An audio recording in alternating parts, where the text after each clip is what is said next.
અમદાવાદ શહેર સામાન્ય વરસાદમાં જ ફરી એકવાર પાણી થઈ ગયું છે। જી હા, કોતરપુરમાં ઘૂંટણસમાં પાણી ભરાયેલા છે। કલાકો સુધી લોકો ટ્રાફિક જામમાં ફસાયેલા રહ્યા। વાહન ચાલકોને ભારે હાલાકીનો સામનો કરવો પડી રહ્યો હતો। મનપાના અધિકારીઓની કામગીરી પર પણ ઉઠ્યા છે સવાલ। તો આપ જુઓ, કોતરપુરમાં આખરે વરસાદના કારણે કેવી રીતે પાણી ભરાવાની સમસ્યા। વરસાદ બંધ થઈ ચૂક્યો છે, પણ આ પાણી ઓસરવાનું નામ નથી લઈ રહ્યા અને તેના કારણે જેટલા પણ વાહનો અને રાહદારીઓ છે તેમને આ પાણીમાંથી પસાર થવા માટે મજબૂર થવું પડે છે, કેમ કે તેમને આ રસ્તા પરથી નીકળ્યા સિવાય અન્ય કોઈ વિકલ્પ પણ નથી। અમદાવાદમાં એક સામાન્ય વરસાદ બાદ શહેરમાં જળબંબાકાર જેવી સ્થિતિ થઈ જાય છે। કેટલાક નીચાણવાળા વિસ્તારોમાં પાણી ભરાવાની સ્થિતિ જોવા મળી રહી છે, જેના કારણે ટ્રાફિક જામની સ્થિતિ બની રહી છે। આપ જુઓ કે ઘૂંટણસમાં પાણી ભરાઈ ગયા છે।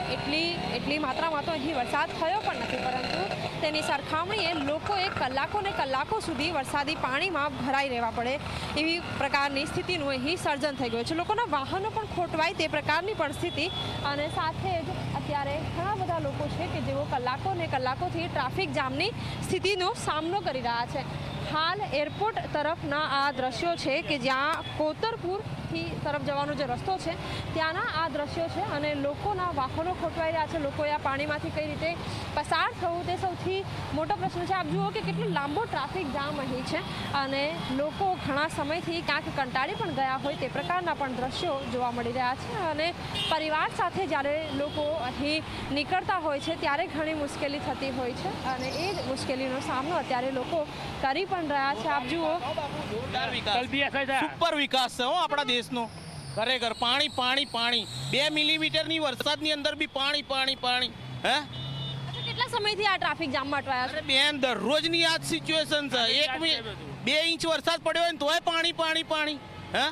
સી ખબર કયા એન્જિનિયરો જોડે લેવલ કરાયું છે આ બધું।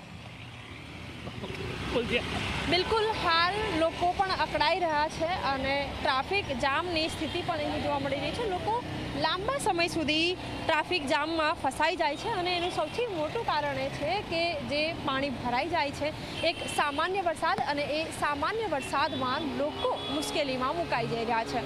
કેમેરામેન ઉમેશ પરમાર સાથે સપના શર્મા, ઝી 24 કલાક, અમદાવાદ।